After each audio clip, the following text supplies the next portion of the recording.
রাহি সোনার জন্য পয়লা বৈশাখের কিছু জামা কিনা হয়েছে, সেটাই তোমাদের সাথে আমি শেয়ার করছি।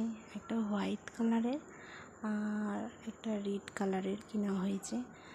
সব ঘরে পরারই জামা কাপড় কিনা হয়েছে ওর জন্য। আর এই দুটো প্যান্ট কেনা হয়েছে, একটি ব্লু কালার আর একটি পিঙ্ক কালারের। কেমন হয়েছে অবশ্যই জানাবে তোমরা কমেন্টের মাধ্যমে।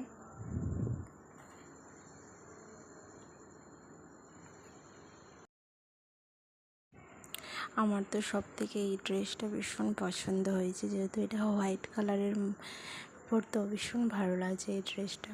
আর এর সাথে এই প্যান্টটা নেওয়া হয়েছে ওর জন্য, যেহেতু ভীষণ গরম, হাফ প্যান্টে নেওয়া হয়েছে। আর এই যে আমার গোপু সোনা, তার জন্য পয়লা বৈশাখের কিছু নেওয়া হবে না, সেটা কি হতে পারে? তার বোনের জন্য নেওয়া হয়েছে, তার জন্য তো অবশ্যই নেওয়া হবে।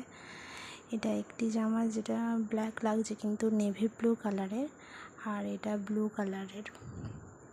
কেমন হয়েছে জানাবে।